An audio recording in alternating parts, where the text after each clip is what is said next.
Hello student, आज हम start कर रहे हैं ऑर्गेनिक केमिस्ट्री लेक्चर 29।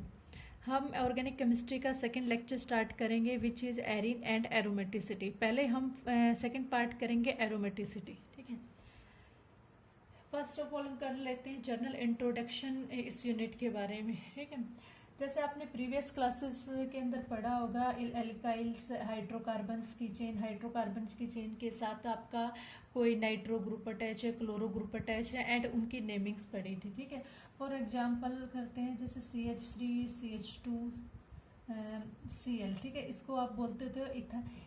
जैसे जब भी किसी भी हाइड्रोकार्बन, एक तो आपकी सिंपल चेन थी CH3 CH2 लाइक इसको आप बोलोगे मीथेन, दिस इज CH3 ठीक है, मिथाइल 2 मिथाइल ग्रुप अटैच्ड है तो इथेन। अगर एक कार्बन होता है तो मीथेन, 2 कार्बन होंगे तो इथेन, 3 कार्बन होंगे तो प्रोपेन। अगर सिंगल बॉन्ड है तो एन लगाओगे, डबल बॉन्ड होता है तो इन लगाते हो, ट्रिपल बॉन्ड होता है तो आइन लगाते हो। ठीक है, आपको क्या करना है कि कार्बन के टोटल नंबर ऑफ 4 बॉन्ड की फॉर्मेशन करता है वो कंप्लीट करने होते हैं। ठीक है, अब क्या होता है कि ये है सिंपल हाइड्रोकार्बन, देन उनके साथ लग जाता है CH3 Cl। अगर एक हाइड्रोजन निकाल के Cl निकाले तो क्लोरो मीथेन। अगर 2 CH3 CH2 Cl हो जाएगा तो क्लोरो इथेन। इस टाइप से नाइट्रो ग्रुप अटैच होगा तो नाइट्रो की जैसे हम करते हैं CH3NO2। ठीक है, अगर इसमें करोगे तो मीथेन के साथ नाइट्रो ग्रुप अटैच हो जाएगा, अगर इथेन के साथ nitro group, sulphonic group, means इस टाइप से ग्रुप अटैच होते जाते हैं। ये है आपके एल्काइल कंपाउंड। ठीक है, आप पढ़ रहे हो एराइल्स कंपाउंड के अंदर। ठीक है, एराइल्स कंपाउंड्स क्या होते हैं, जिनके अंदर बेंजीन की रिंग होती है जनरली, और वो बेंजीन की रिंग कोई हीट्रो एटम भी कंटेन कर सकती है या फिर जैसे सल्फर, नाइट्रोजन, ऑक्सीजन टाइप्स के हीट्रो एटम भी कंटेन कर सकती है। फर्स्ट ऑफ एराइल कंपाउंड्स क्या होते हैं, जो बेंजीन की रिंग को ऑक्यूपाई करते हैं। ठीक है, एरोमेटिसिटी का मतलब क्या था, एरोमा। एरोमा मीन्स खुशबूदार, अकॉर्डिंग मीन्स ग्रीक, ये ग्रीक वर्ड है एरोमा, उसका मतलब होता है कि खुशबूदार कोई सब्सटेंस है। ठीक है, एराइल कंपाउंड्स के अंदर क्या आती है, एक टाइप की खुशबू आती है अगर उसके अंदर कुछ एडिंग एक्स्ट्रा सब्सटेंस ऐड नहीं है तो। एराइल कंपाउंड जैसे आपकी बेंजीन की रिंग है, this is the aryl compound, it is called benzene. ठीक है, अगर बेंजीन की रिंग के ऊपर मैं क्लोरीन ग्रुप अटैच कर दूं तो आप बोलोगे क्लोरोबेंजीन एंजीन। ठीक है, अगर ब्रोमीन अटैच कर दूं तो ब्रोमोबेंजीन। ठीक है, ऐसे ही नाइट्रो ग्रुप अटैच कर दो तो नाइट्रोबेंजीन। आयोडीन ग्रुप अटैच कर दो आयोडोबेंजीन। सल्फोनिक ग्रुप अटैच कर दोगे तो benzene sulphonic acid, benzene sulphonic acid. ठीक है, इस टाइप से डिफरेंट टाइप्स के ग्रुप अटैच करोगे उसके अकॉर्डिंग हो जाएगा। जैसे अब ये आपका बेंजीन है, इसके साथ मैंने अटैच कर दिया CH3 तो इसका हमें कॉमन नेम होता है टोलुइन। ठीक है, ये आपकी होती है साइड चेन। और ये आपका एराइल जो कंपाउंड होता है उनका न्यूक्लियस बोला जाता है। ठीक है, ये न्यूक्लियस होगा। जितने भी होंगे आपकी हाइड्रोकार्बन की चेंज होगी। अब क्या होता है कि जैसे बेंजीन की रिंग है, यहाँ पे आपने क्लोरीन किया था, यहाँ पे CH2 आप Cl करोगे। ये इस टाइप के इसके नोमेनक्लेचर है। अब एक बात आती है कि जैसे आपका बेंजीन की रिएक्शन किसी के साथ भी करवाते हो, फर्स्ट ऑफ ऑल बेंजीन के बारे में एक इंट्रोडक्शन पढ़ लेते हैं। जो बेंजीन कंपाउंड होता है वो एक साइक्लिक कंपाउंड है। ठीक है, अब साइक्लिक कंपाउंड है, इसके अल्टरनेट डबल सिंगल बॉन्ड ऐसे चलते हैं और ये जो डबल बॉन्ड है ये रिवॉल्व करते रहते हैं। मीन्स ये एक परफेक्ट पोजीशन पे टिके नहीं रहते हैं, तो ये ऐसे रिवॉल्व करते हैं। तो इस जैसे अब ये बॉन्ड इधर इधर इधर, ठीक है, ऐसे रिवॉल्व करते हैं। इस वजह से इसकी जो स्ट्रक्चर हम ऐसे बनाते हैं कि ये जो डबल बॉन्ड है 6 के 6 कार्बन एटम के अंदर रिवॉल्व कर रहा है। ठीक है, इस रिवॉल्विंग करने को बोलते हैं डीलोकेलाइजेशन। मतलब जो ये डबल बॉन्ड है ना, एक पोजीशन पे ना रह करके ऐसे ऐसे रिवॉल्व करते हैं, उसको बोलेंगे डीलोकेलाइजेशन। ठीक है, ये प्रोसेस होगी आपकी डीलोकेलाइजेशन। अब क्या होता है कि जो ये रिंग होती है एक फ्लैट होती है, ऊपर भी डीलोकेलाइजेशन ऑफ इलेक्ट्रॉन और नीचे भी, means above the ring and below the ring, जिसकी वजह से ये जो बेंजीन है ना सोर्स ऑफ इलेक्ट्रॉन होती है, सोर्स ऑफ इलेक्ट्रॉन।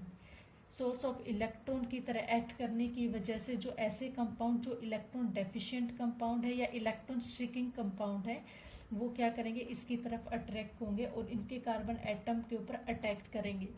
यही रीजन है कि जो बेंजीन है वो इलेक्ट्रोफिलिक सब्स्टिट्यूशन रिएक्शन देता है, इलेक्ट्रोफिलिक सब्स्टिट्यूशन रिएक्शन देता है। अब क्या करता है कि जो बेंजीन है वो एक स्टेबल कंपाउंड है, मीन्स इसके जो डबल बॉन्ड है एक दूसरे के अंदर डिलोकेलाइजेशन ऑफ इलेक्ट्रॉन करते हैं और एक स्टेबिलिटी को गेन करके रखते हैं।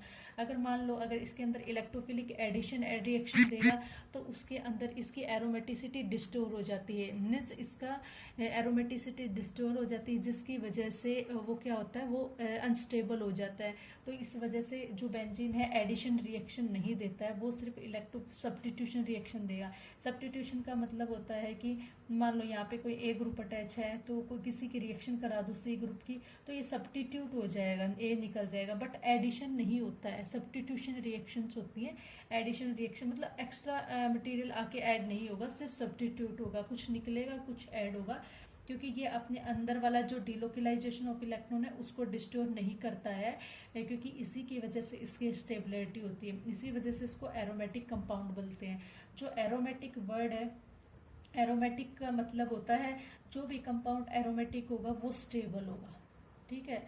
तो हर कंपाउंड एरोमेटिक होना चाहता है, वो अपनी स्टेबिलिटी को लॉस नहीं करेगा। अब बात आती है जैसे ये आपका बेंजीन है, ठीक है, यहाँ पे मैंने कोई ग्रुप अटैच कर लिया क्लोरीन, ठीक है। अब मान लो इस क्लोरीन, ये अब पहले बेंजीन था, अब ये मोनो सब्स्टिट्यूटेड बेंजीन है, क्लोरोबेंजीन। अगर chlorobenzene with respect to chlorobenzene अगर यहाँ पे कोई आके पोजीशन पे ऑक्यूपाई होता है लाइक दिस, क्लोरीन के अंदर दूसरा मैंने क्लोरीन कर दिया तो इस पोजीशन को मैं बोल दूंगी ऑर्थो। अगर आप यहाँ पे अटैच होता है यहाँ पे ऑर्थो, ये बोलूंगी मेटा, सॉरी क्लोरीन इसको बोलूंगी मेटा। एंड अगर इस पोजीशन पे ऑक्यूपाई होती है यहाँ पे क्लोरीन, यहाँ पे इसको बोलूंगी para. This is ortho Meta para. ये बेंजीन की 3 डेरिवेटिव है। अब बात आती है जैसे ऑर्थो मेटा पैरा की, जैसे ये वाला CL इसको मैं बोलूंगी 1,2 डाई क्लोरोबेंजीन, ठीक है। अगर यहाँ पे लिख देंगे हम नाइट्रो तो 1,2 डाई नाइट्रोबेंजीन, ये इसको बोल सकते हैं, हमने पहले बेंजीन के डेरिवेटिव में पढ़ा था विद रिस्पेक्ट टू, अगर ये पोजीशन है तो इसको ऑर्थो डाइक्लोरोबेंजीन बोलेंगे। अगर यहाँ पे होगा तो मेटा डाइक्लोरोबेंजीन बोल देंगे, ठीक है। अगर मान लो इसकी पोजीशंस है यहाँ पे क्लोरीन एंड एयर तो इसको मेटा डाइक्लोरोबेंजीन अगर प्रेजेंट होगी ये यहाँ पे इसको बोलेंगे पैरा डाइक्लोरोबेंजीन। ऐसे डिफरेंट टाइप की पोजीशन होगी। अगर मैं लेती हूँ ये वाला एक सेकेंड एग्जाम्पल, यहाँ पे ले लेते हैं पहले, तो इसको बोलेंगे या तो वैसे 1 ब्रोमो 2 क्लोरो बेंजीन, या फिर इसको बोलेंगे ऑर्थो ब्रोमो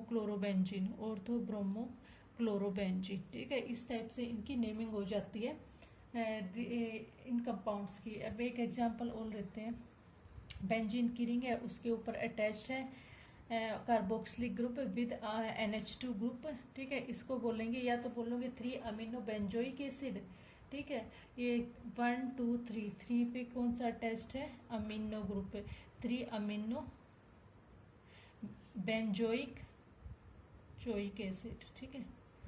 इस टाइप से इनकी नेमिंग की जाती है और ये है नोमेनक्लेचर ऑफ द एरीन्स। एक दो एग्जाम्पल और देख लेते हैं। एक एग्जाम्पल है दिस इज, यहाँ पे आपका CH3 ग्रुप अटैच्ड है, यहाँ पे NO2, here also NO2, here also NO2, ठीक है। इसको कैसे बोलोगे 1 2 3 4 5 6, ठीक है। तो इसको हम लिखेंगे 2 4 6, 2 पे 4 पे 6 पे 3 नाइट्रो है तो ट्राई नाइट्रो। और आपको जब पता है बेंजीन के रिंग के ऊपर CH3 अटैच हो तो टोली, ठीक है। ऐसे बहुत सारे मोनो सब्स्टिट्यूटेड या di substituted, tri substituted, tetra substituted आपके एरेंज कंपाउंड्स बनेंगे। अब आते हैं हम मेन टॉपिक के ऊपर, Huckel rule.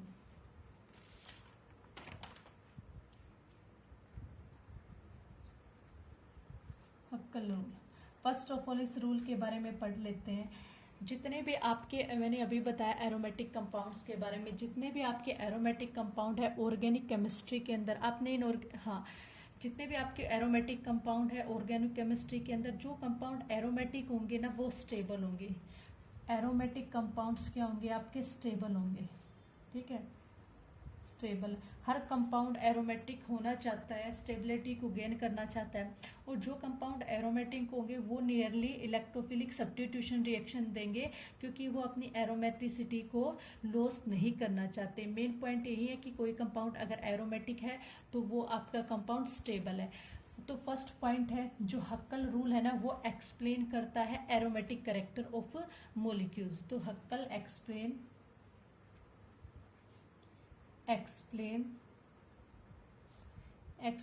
the aromatic character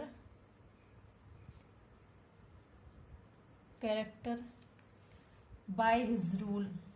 उसने एक रूल दिया है, उसके अकॉर्डिंग जैसे आपके क्या होता है, जो एरोमेटिसिटी है किसी भी कंपाउंड की बाय स्पेक्ट्रोस्कोपी चेक किया जाता है, बट आपको क्या करनी, जनरली किसी भी कंपाउंड को देख के बताना है कि वो कंपाउंड एरोमेटिक है या नहीं। तो एक हक्कल साइंटिस्ट है, उसने कुछ रूल दिए, मीन्स कुछ पॉइंट दिए हैं। अगर वो पॉइंट्स किसी भी कोई भी मोलिक्यूल्स उन पॉइंट्स को सेटिस्फाई कर जाता है तो इसका मतलब वो मोलिक्यूल्स एरोमेटिक है, मीन्स वो स्टेबल होगा। ठीक है, तो Huckel explain the aromatic character by his rule. उसको बोलेंगे 4n प्लस में 2 पाई इलेक्ट्रॉन रूल। ठीक है, इसके अंदर जो n होगा वो होती है नंबर ऑफ रिंग्स, और इसके अंदर आपको पता है कि एक डबल बॉन्ड, एक सिंगल बॉन्ड, अगर ऐसे डबल बॉन्ड है उसको हम 2 इलेक्ट्रॉन काउंट करते हैं। ठीक है, मान लो किसी रिंग के अंदर ऐसे 2 डबल बॉन्ड है तो उसको 4 इलेक्ट्रॉन काउंट करेंगे।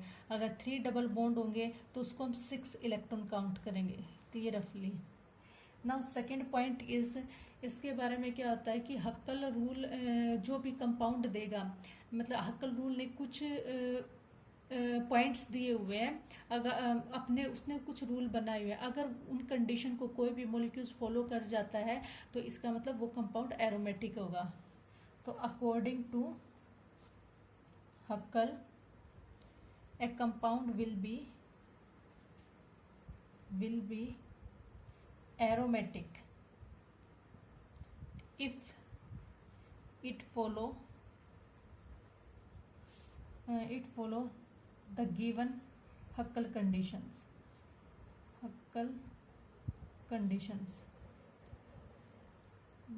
ठीक है, अब थर्ड पॉइंट आता है कि जो ये कॉमन पॉइंट है, जो एरोमेटिसिटी है, मतलब एक second, aromaticity explain the stability of compound, explain the stability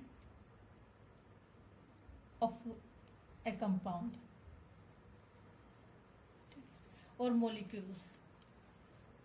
अगर कोई कंपाउंड एरोमेटिक है तो इसका मतलब वो स्टेबल है। अब आपको कैलकुलेट करनी है एरोमेटिसिटी। ठीक है, अब आपका हक्कल रूल, ये तो है थ्योरी अबाउट हक्कल रूल। अब एक्चुअल में जो हक्कल रूल है वो क्या है,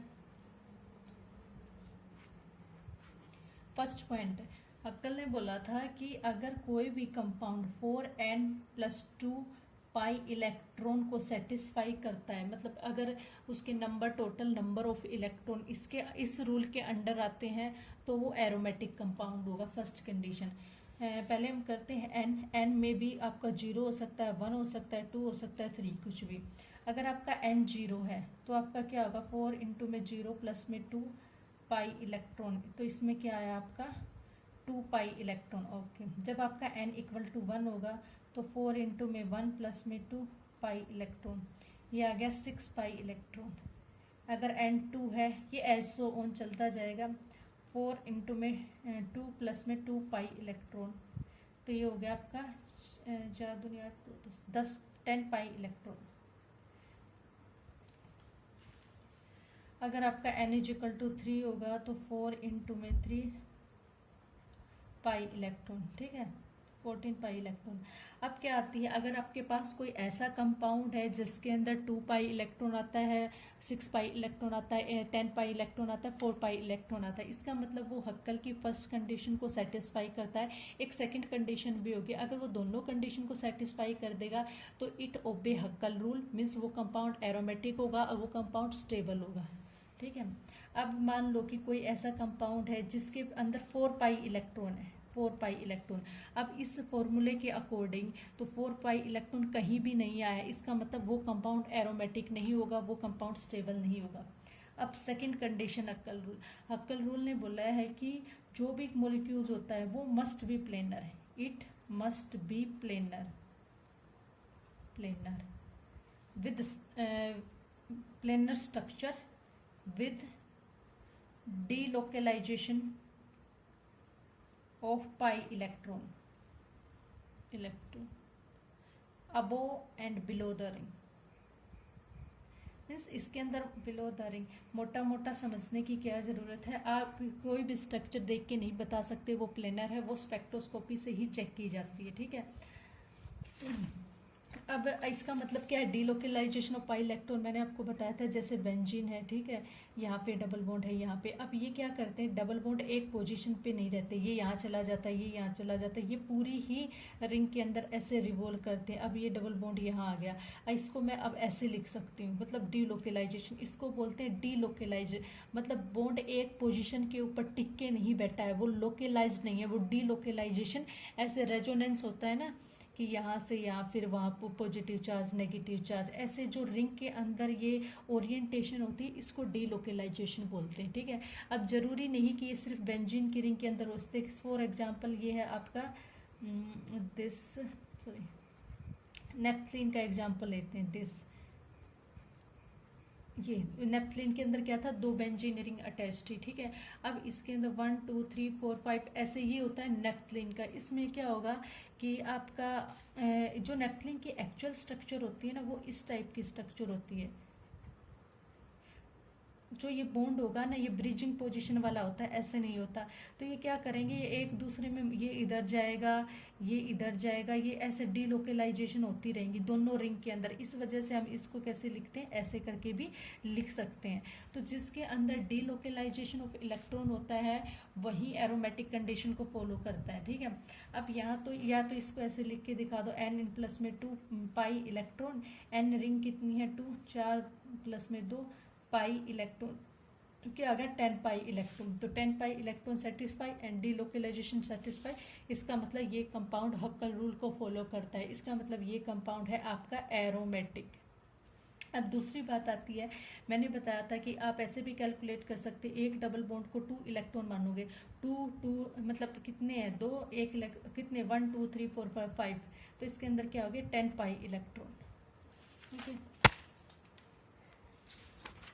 अब कंडीशन समझो, 2 कंडीशन आपकी दी हुई है, हक्कल रूल ने आपको 2 कंडीशन दी हुई है। अगर कोई भी मॉलिक्यूल्स फॉलो करता है, फॉलो हक्कल रूल, इसका मतलब वो होगा कंपाउंड एरोमेटिक। एरोमेटिक मतलब स्टेबल। ठीक है। यही कंडीशंस है कि कौन सा कंपाउंड एरोमेटिक होगा, स्टेबल होगा। फॉर एग्जांपल अब हक्कल रूल के अंदर ही मैं बता रही हूँ, एक बेंजीन का, वो मैं 2-3 बार एग्जांपल दे चुकी हूँ। ये आपका क्या है 4n + 2 पाई इलेक्ट्रॉन कैलकुलेट करेंगे हम। फर्स्ट ऑफ ऑल पहली कंडीशन, 2 कंडीशन है। फर्स्ट कंडीशन, आपके नंबर ऑफ रिंग्स कितने हैं 1, या फिर नंबर ऑफ रिंग्स 1 प्लस में 2 पाई इलेक्ट्रॉन, टोटल आ गया आपका 6 पाई इलेक्ट्रॉन। फर्स्ट। सेकंड जो इसका ही अप्रोच है, उसको मैंने बोला था एक डबल बॉन्ड को 2 इलेक्ट्रॉन बोल लेंगे, 2 2 4 2 6, तो 6 पाई इलेक्ट्रॉन। जब आपने इस रिंग के अंदर डाला n = 1, तो 6 पाई इलेक्ट्रॉन, मतलब फर्स्ट कंडीशन इसने हक्कल रूल को फॉलो कर दिया। Second condition delocalization of electron, तो ये तो डीलोकलाइजेशन ऑफ इलेक्ट्रॉन का फेमस एग्जांपल है कि ऐसे डीलोकलाइज करता है। ठीक है। तो दोनों कंडीशन फॉलो करती हैं, तो बेंजीन आपका कौन सा कंपाउंड है, एरोमेटिक कंपाउंड है। फॉलो हक्कल रूल, या इसको famous known as follow 4n + 2 pi electron rule. ठीक है। तो ये हक्कल रूल हो गया। अब बात आती है, अब मैंने नेप्थलीन का भी एग्जांपल दिया था, वो भी आपका फॉलो करेगा हक्कल रूल। अब मैं यहाँ पे एग्जांपल दे रही हूँ एंथ्रासीन का। एंथ्रासीन के अंदर क्या होता है कि 3 रिंग अटैच होती हैं, उसके अंदर भी डीलोकेलाइजेशन ऑफ इलेक्ट्रॉन होगा, वो भी हक्कल रूल को फॉलो करेगा। 4 × में 3, 3 रिंग है, प्लस में 2 pi electron, then 14 pi electron. और इसके अंदर डीलोकेलाइजेशन भी होगी, डीलोकेलाइजेशन भी होगी, तो इसका मतलब इट फॉलो द हक्कल रूल। ये भी क्या हो गया, एरोमेटिक कंपाउंड। अब मैं अदर एग्जाम्पल लेती हूँ, ये फर्स्ट सेकंड वो है, ये थर्ड एग्जाम्पल। अब फोर्थ एग्जाम्पल लिया है मैंने पिरीडीन का। दिस इज ए पिरीडीन, मतलब इसमें क्या आता है कि जो बेंजीन का ही कंपाउंड है, यहाँ पे कार्बन के प्लेस पे आपका नाइट्रोजन आता है विद 3 बॉन्ड्स, ठीक है। अब क्या होता है, इसके पास 2 लोन पेयर ऑफ इलेक्ट्रॉन होते हैं। फर्स्ट ऑफ ऑल 1 रिंग है, तो किसको सेटिस्फाई करेगा, 6 पाई इलेक्ट्रॉन। पहली कंडीशन क्या आ जाएगी, आप निकाल के देख लेना, 6 पाई इलेक्ट्रॉन। सेकंड कंडीशन देखेंगे हम, डीलोकेलाइजेशन ऑफ इलेक्ट्रॉन। अब ये जो डबल बॉन्ड है, फर्स्ट ऑफ ऑल जो नाइट्रोजन के ऊपर लोन पेयर ऑफ इलेक्ट्रॉन है, वो अंदर डोनेट करने की इसको जरूरत नहीं, अंदर डोनेट नहीं करेगा, तो इसके ये जो बॉन्ड है ऐसे मूव करेंगे, तो डीलोकेलाइजेशन ऑफ इलेक्ट्रॉन भी होगा, तो ये भी फॉलो करेगा हक्कल रूल को, ये होगा एरोमेटिक इनकरेक्ट, ठीक है। फिफ्थ अब आता है एक एग्जाम्पल है 5 मेंबर्ड रिंग। जरूरी नहीं कि 6 मेंबर्ड रिंग ही हक्कल रूल को फॉलो करे, 5 मेंबर्ड रिंग। अब आप ये देखोगे, इसको अगर कैलकुलेट करोगे तो इसको रिंग के अकॉर्डिंग तो कर नहीं सकते कि ये 6 मेंबर्ड रिंग है नहीं, वो रिंग में भी 5 भी हो सकती है, 6 भी। अगर नंबर ऑफ डबल बॉन्ड कितने हैं, 2 और 2, 4 पाई इलेक्ट्रॉन। अगर अब आप बोलोगे कि हक्कल रूल के अंदर तो 4 पाई इलेक्ट्रॉन नहीं है, तो ये हक्कल रूल को फॉलो नहीं करता, ये नहीं करता, बट ये हक्कल रूल को फॉलो करता है, क्योंकि जो नाइट्रोजन के ऊपर लोन पेयर ऑफ इलेक्ट्रॉन है वो इसके अंदर ही पार्टिसिपेट करते हैं, रिंग के अंदर। इसके अंदर इन्होंने पार्टिसिपेट नहीं किया, इसके पास 3 डबल बॉन्ड थे, वो डीलोकेलाइजेशन ऑफ इलेक्ट्रॉन कर रहे थे, बट ये जो 2 इलेक्ट्रॉन है वो रिंग के अंदर पार्टिसिपेट करते हैं और ऐसे डीलोकेलाइजेशन ऑफ इलेक्ट्रॉन बनाते हैं। अब 2 ये क्या हो गया, 2 तो बॉन्ड है, तो 1 बॉन्ड 2 बॉन्ड, इसका इलेक्ट्रॉन 1 प्लस में 2 इलेक्ट्रॉन, और 2 इलेक्ट्रॉन इसके पास पहले से हैं 2 इलेक्ट्रॉन, तो टोटल कितने हो गए, 6 pi electron. First condition. Second condition कि नाइट्रोजन अपने लोन पेयर ऑफ इलेक्ट्रॉन को रिंग के ही अंदर रिवॉल्व करता है, जिसकी वजह से डीलोकेलाइजेशन ऑफ इलेक्ट्रॉन की कंडीशन आती है, एंड ये क्या हो जाता है, कंपाउंड एरोमेटिक। एक 6 आता है आपका थायोफीन, ठीक है, same sulphur atom thiophene, sorry ये नहीं, 2 lone pair of electron present है, ये है थायोफीन। एक हिट, ये 5 मेंबर्ड रिंग है, उसके अंदर एक हेट्रो एटम प्रेजेंट है सल्फर, ये भी 6 पाई इलेक्ट्रॉन को फॉलो करेगा, 2 2 4 और 2 lone pair of electron present है, 6 पाई इलेक्ट्रॉन, ठीक है। अब ये क्या करेगा, अंदर डोनेट करेगा, डीलोकेलाइजेशन ऑफ इलेक्ट्रॉन होगा, ठीक है, तो उसकी वजह से क्या होगा, एरोमेटिक कैरेक्टर होगा। और एक 7th एग्जाम्पल और आता है आपका फ्यूरान। जब 5 मेंबर्ड रिंग के अंदर ऑक्सीजन प्लेस्ड हो जाता है तो इसका नाम बोलोगे फ्यूरान। तो इसके अंदर भी पहली कंडीशन क्या आएगी, 6 pi electron, 2 2 4 2 6, 6 pi electron, and ये अपने लोन पेयर ऑफ इलेक्ट्रॉन अंदर ट्रांसफर करेगा, जिसकी वजह से डीलोकेलाइजेशन ऑफ इलेक्ट्रॉन होगा, डीलोकेलाइजेशन ऑफ इलेक्ट्रॉन, और इसकी वजह से ये कंपाउंड होगा एरोमेटिक, ठीक है। अब इसके अंदर आप ये मत करना कि 2 2 4 2 6 2 8 8 पाई इलेक्ट्रॉन, क्योंकि ये अपने lone pair of electron ring के अंदर पार्टिसिपेट नहीं करता है, आप सिर्फ वही लोन पेयर ऑफ इलेक्ट्रॉन को काउंट करोगे जो रिंग के अंदर पार्टिसिपेट करते हैं। अब ये था आपका एंथ्रासीन का हो गया, नेफ्थलीन का होगा, ये आप काउंट कर लेना। अब नेक्स्ट आप चलते हैं, जैसे एरोमेटिक, ये थे एरोमेटिक आयंस जो लोन पेयर ऑफ इलेक्ट्रॉन की फॉर्म में प्रेजेंट है। कुछ एरोमेटिक आयंस भी होते हैं, ये मॉलिक्यूल्स थे एरोमेटिक आयंस, ठीक है। एरोमेटिक आयंस में जैसे आयंस मतलब उनके ऊपर या तो पॉजिटिव चार्ज होगा या नेगेटिव चार्ज आएगा। फॉर एग्जांपल ये वाला है आपका दिया हुआ है, दिस H पॉजिटिव आयन, ठीक है, तो पॉजिटिव आयन है। अब इसके अंदर क्या है कि ये वाला कंपाउंड एरोमेटिक के अंदर एक कंडीशन आई थी आपकी यहाँ पे आप 2 पाई इलेक्ट्रॉन भी हो सकते हैं, 6 पाई भी। अब इसके अंदर कितना है, एक डबल बॉन्ड है, एक डबल बॉन्ड मतलब 2 pi electron. First condition satisfy. Second condition है डीलोकलाइजेशन ऑफ इलेक्ट्रॉन। अब ये पॉजिटिव चार्ज है तो इलेक्ट्रॉन ये सॉरी डबल बॉन्ड कहाँ मूव करेगा, जहाँ पे पॉजिटिव चार्ज होगा। तो ये पॉजिटिव चार्ज होने की वजह से कभी डबल बॉन्ड इधर आएगा, कभी इधर कभी इधर, तो डीलोकलाइजेशन ऑफ इलेक्ट्रॉन हो जाता है, जिसकी वजह से ये एरोमेटिक कैरेक्टर को शो करेगा। नेक्स्ट और बताते हैं हम एक एग्जाम्पल और है, ये first second, this is this, ठीक है।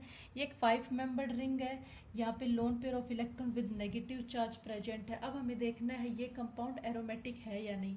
अब यहाँ पे 2 लोन पेयर ऑफ इलेक्ट्रॉन, ये क्या करेंगे, इसके हम total lone pair of electron count करेंगे तो 2 2 4 और ये लोन पेयर ऑफ इलेक्ट्रॉन 6, तो इसके पास क्या होगा 6 पाई इलेक्ट्रॉन। और ये क्या करेगा, डीलोकलाइजेशन के अंदर पार्टिसिपेंट करेगा, तो डीलोकलाइजेशन ऑफ इलेक्ट्रॉन भी है, तो ये कंपाउंड क्या होगा, एरोमेटिक कंपाउंड, ठीक है। अब फॉर एग्जांपल हम इसका करके दिखाते हैं। जैसे फर्स्ट वाले का फर्स्ट कंडीशन तो आपने सेटिस्फाई कर ली थी, सेकंड कंडीशन हियर, ठीक है। ये डबल बॉन्ड कहाँ मूव करेगा, यहाँ, क्योंकि इस पोजीशन के ऊपर पॉजिटिव चार्ज है, तो जब यहाँ पे इसने मूव किया तो ये पॉजिटिव चार्ज यहाँ आ गया।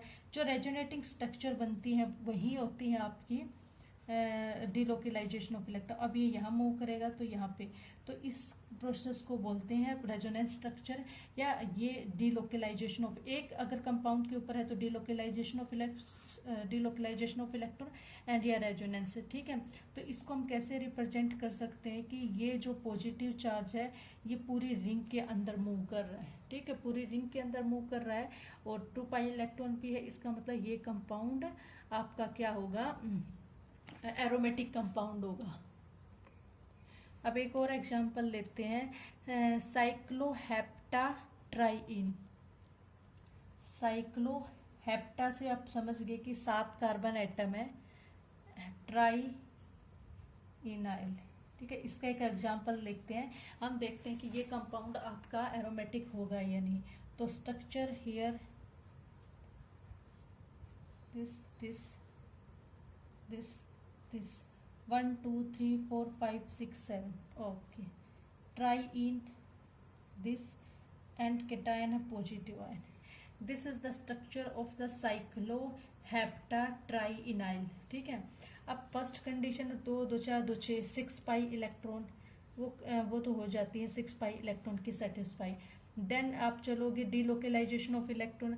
अब क्या होता है कि इसमें जो पॉजिटिव चार्ज है डबल बॉन्ड कहाँ मूव करेगा, जहाँ पे पॉजिटिव चार्ज है, तो देन, ठीक है, तो डबल बॉन्ड आपका कहाँ मूव किया, जहाँ पे पॉजिटिव चार्ज है, तो पॉजिटिव चार्ज आ गया यहाँ, एक डबल बॉन्ड था यहाँ और एक था यहाँ, तो अब यहाँ पे आ गया आपका पॉजिटिव चार्ज, ठीक है। अब आप ये देखोगे जहाँ पे डबल बॉन्ड है ना, वहाँ पे पॉजिटिव चार्ज नहीं आ गया, क्योंकि उस कार्बन की वैलेंसी कंप्लीट है।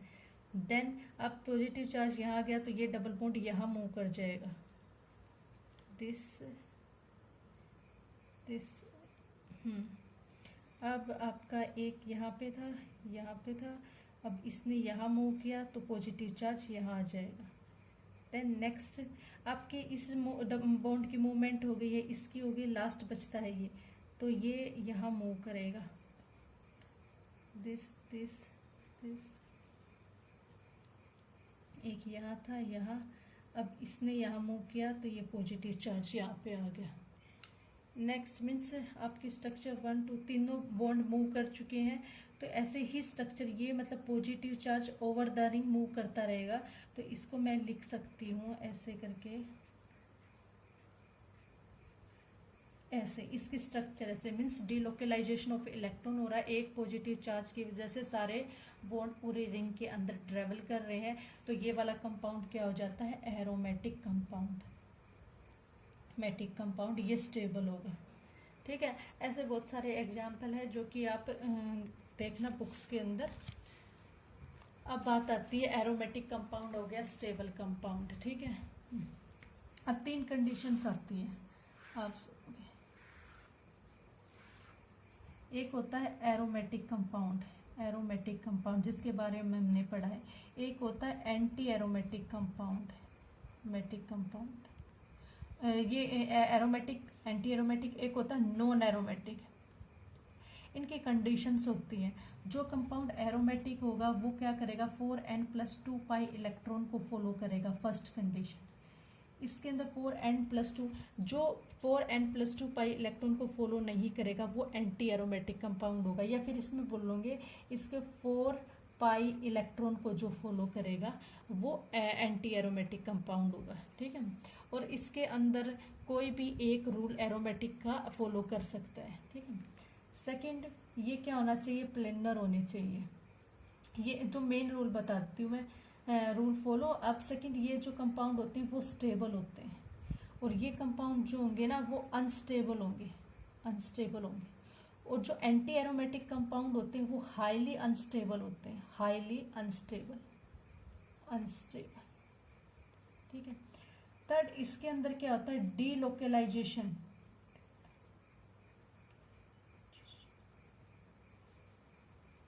ऑफ इलेक्ट्रॉन, ठीक है। और इसके अंदर भी क्या होगा, delocalisation of electron, of electron.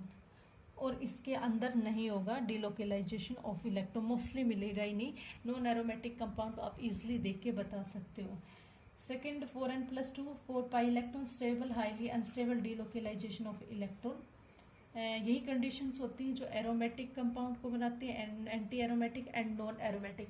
अब तक आपने पढ़े हैं सिर्फ एरोमेटिक कंपाउंड, तो उससे डिस्टिंग्विश नहीं कर सकते हो। तो क्राइटेरिया आपको देखना है कि आप कैसे एरोमेटिक, नॉन एरोमेटिक और एंटी एरोमेटिक कंपाउंड को डिफ्रेंशिएट करोगे। तो यहाँ पे मैं एक एग्जांपल लेती हूँ। अब फर्स्ट ऑफ ऑल ये है आपकी जनरल क्राइटेरिया, जिससे आप फाइंड आउट करोगे कौन सा कंपाउंड एरोमेटिक है, एंटी एरोमेटिक है, नॉन एरोमेटिक है। अब एरोमेटिक कंपाउंड को, एरोमेटिक सिस्टम को डिफाइन किया जाता है एरोमेटिक सिस्टम। क्या होता है कि ये साइक्लिक कंजुगेट सिस्टम होते हैं। वो ऐसे साइक्लिक कंजुगेट सिस्टम को एरोमेटिक कंपाउंड किया जाता है अगर इनकी पाई इलेक्ट्रॉन एनर्जी लेसर होती है, ठीक है, compare to open chain system. तो डेफिनेशन होगी ए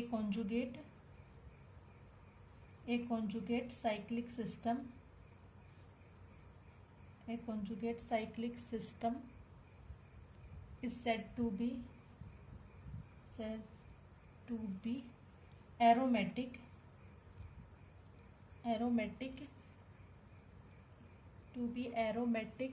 if it has lesser pi electron energy,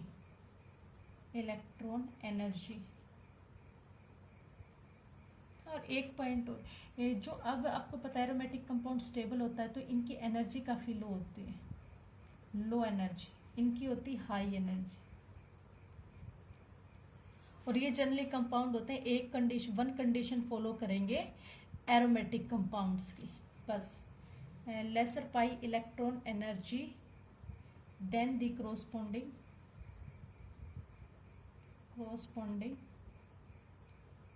open chain system,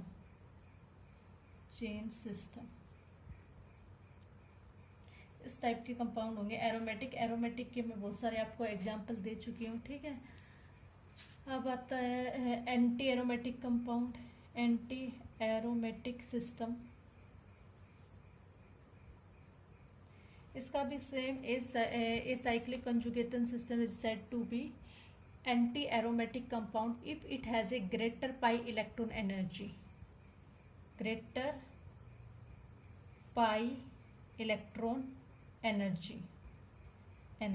इसके अंदर ग्रेटर पाई इलेक्ट्रॉन एनर्जी होगी compare to the open system, ठीक है। थर्ड है नॉन एरोमेटिक कंपाउंड,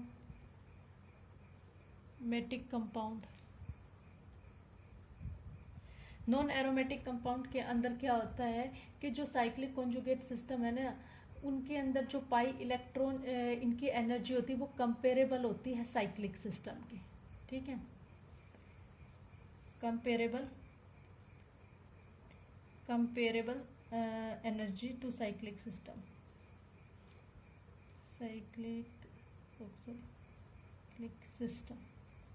उन कंपाउंड्स को बोलते हैं नॉन एरोमेटिक कंपाउंड। इसका तो एक जनरल सा एग्जांपल दिया था, बेंजीन, नेफ्थलीन, बहुत सारे एग्जांपल्स आ गए थे, ठीक है। अब नॉन एरोमेटिक कंपाउंड का एक एग्जांपल है, जैसे फॉर एग्जांपल इस एग्जांपल 1 2 3 4, ठीक है। अब इसके अंदर आप इसके इलेक्ट्रॉन काउंट करोगे, 2 2 4 2 6 2 8, ठीक है, 8 इलेक्ट्रॉन।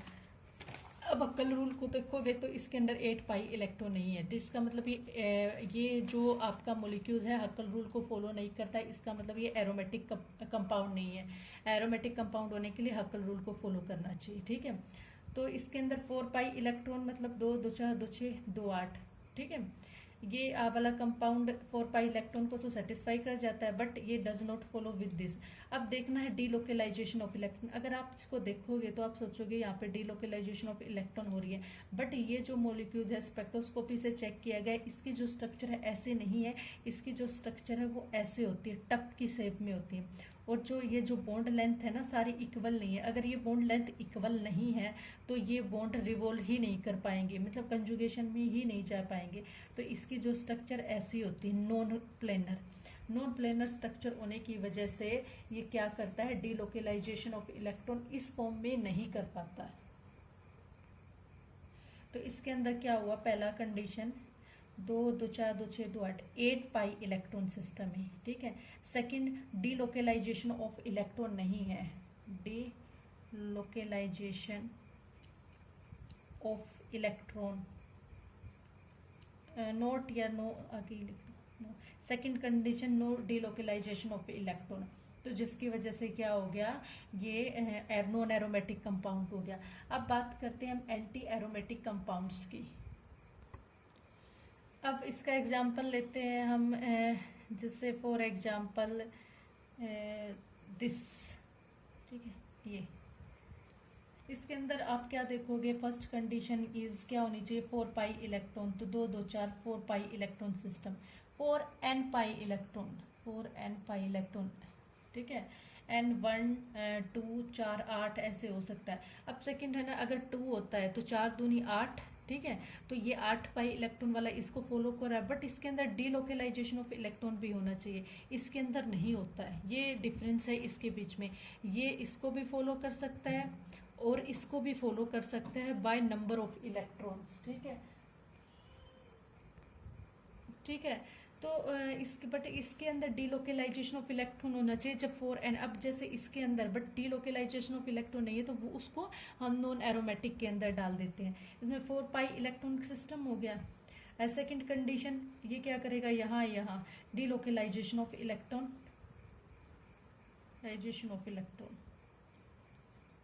ठीक है। तो जिसकी वजह से ये कैसा कंपाउंड होगा, एंटी एरोमेटिक। अब एक अदर एग्जाम्पल लेते हैं इसके लिए, for example this with positive ion, this. अगर इसके अंदर कैलकुलेट करें तो क्या हो गया, पहली कंडीशन 4 पाई इलेक्ट्रॉन, ठीक है। दूसरी कंडीशन डीलोकेलाइजेशन ऑफ इलेक्ट्रॉन भी हो जाएगा, ये पॉजिटिव चार्ज मूव करेगा ओवर द रिंग, तो ये क्या हो गया, एंटी एरोमेटिक कंपाउंड। अब एक एग्जाम्पल लेंगे, एक कंपाउंड था, एक तो आपके पास एक ये कंपाउंड है, सॉरी, ये आपको अच्छे से कैलकुलेट करना आना चाहिए कि कौन सा आपका एरोमेटिक कंपाउंड है और कौन सा एंटी एरोमेटिक कंपाउंड है। पीछे ही करवाया था, this lone pair of electron with negative charge. अब आपके दो कंपाउंड है, इनके अंदर एक एरोमेटिक कंपाउंड है और एक एंटी एरोमेटिक कंपाउंड है। तो कंडीशन देखोगे इसके अंदर 4n पाई, 2 2 4 2 6, तो इसके अंदर क्या हो गया, 6 पाई इलेक्ट्रॉन, ठीक है। इसके अंदर 2 2 4 तो 4 पाई इलेक्ट्रॉन, ठीक है। अब ये लोन पेयर ऑफ इलेक्ट्रॉन अंदर रिवॉल्व करेंगे तो हो जाएगा। अब इसके अंदर जो पॉजिटिव चार्ज है अंदर, ये डबल बॉन्ड वहाँ जाएगा जहाँ पॉजिटिव चार्ज है, तो D localisation of electron, here भी डी लोकेलाइजेशन ऑफ इलेक्ट्रॉन, ठीक है। तो ये कंपाउंड हो गया आपका एरोमेटिक कंपाउंड, ये कंपाउंड हो गया एंटी एरोमेटिक कंपाउंड, ठीक है। ये फॉलो करेगा, फॉलो हक्कल रूल, ये डोंट फॉलो, या नोट ओबे ओबे हक्कल रूल। ठीक है, ये क्या